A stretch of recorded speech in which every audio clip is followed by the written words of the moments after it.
Yo les résistants, comment ça va aujourd'hui? On se retrouve pour une toute nouvelle vidéo aujourd'hui. On se retrouve pour une vidéo setup. J'espère qu'elle va vous plaire. N'oubliez pas de vous abonner, de liker, partager tout ce que vous voulez. Si la vidéo vous plaît évidemment. Et je vous retrouve après l'intro pour la présentation de mon setup 2021.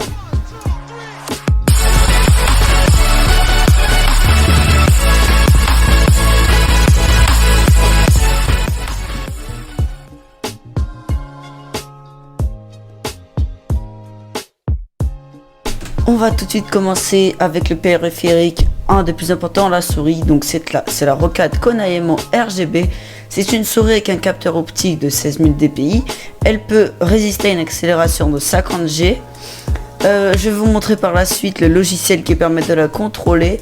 Elle a un câble à peu près de 1,8 m, donc 2 mètres. Elle a des switches home run et on se retrouve tout de suite sur le logiciel. Donc nous voilà sur le logiciel de Roccat.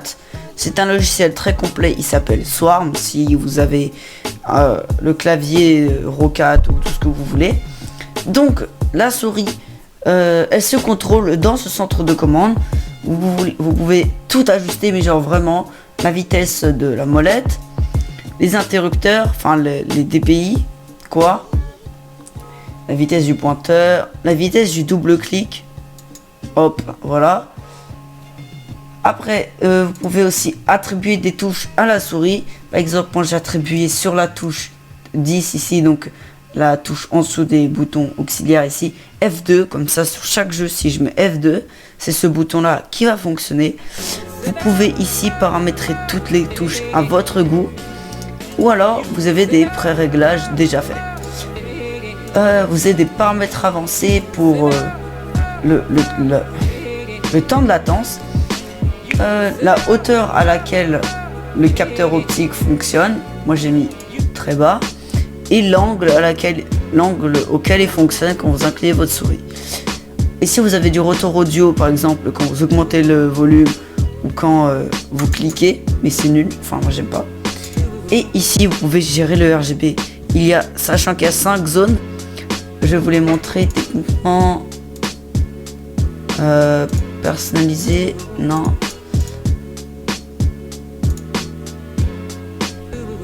Voilà, ici 1, 2, 3, 4, 5. Et là, vous pouvez gérer vos couleurs que vous voulez mettre. Vous avez le mode IMO pour se synchroniser avec tous vos périphériques Roccat.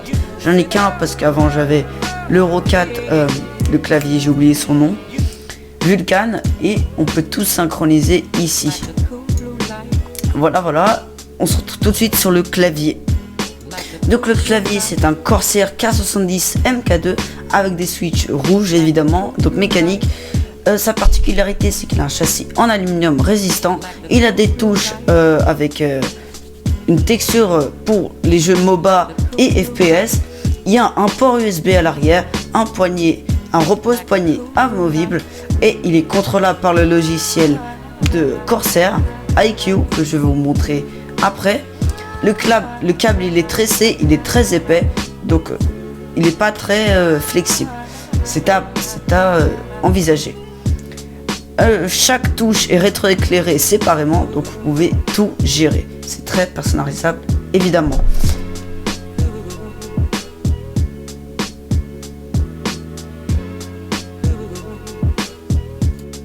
Nous voilà dans le logiciel de Corsair. Hop. Quand on prend le clavier dans le logiciel de Corsair, vous voyez bien, on peut régler chaque touche. Les touches multimédia, donc ici, lock la touche Windows.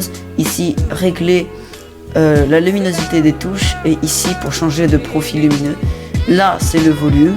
Là, pour enlever le son. Et ici, les touches multimédia. Donc, ici, vous pouvez tout personnaliser. Attendez. Il détecte okay. Je viens de découvrir un truc. C'est pas grave. Vous pouvez tout personnaliser. Des macros, vous pouvez en créer. Mais il n'y en a pas vraiment. Pas de touche macro. Sur le clavier, vous pouvez créer des profils dans la mémoire du clavier. Ça c'est pas mal si vous changez d'endroit. Et les effets d'éclairage, il y en a beaucoup. Un petit point négatif, enfin très positif, mais pour moi non, ce logiciel il est très très complexe et un petit peu difficile à prendre en main. Donc c'est pour ça que je galère effectivement. Vous pouvez régler chaque touche et ça c'est génial. On se retrouve tout de suite pour la suite. Un petit tour vite fait sur tapisserie RGB de chez Cultura.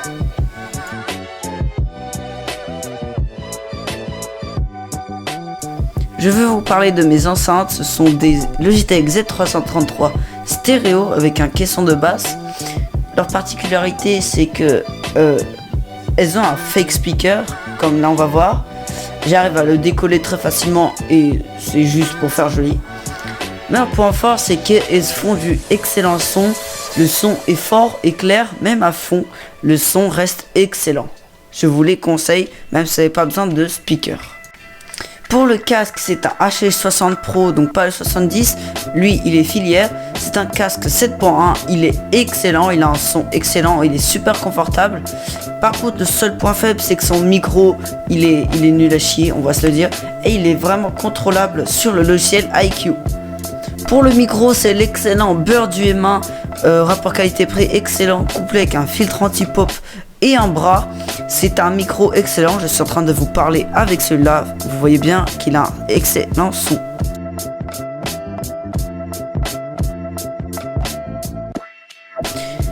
Pour l'écran, c'est mon nouveau bébé. Je l'ai trouvé sur le bon coin à 180 €.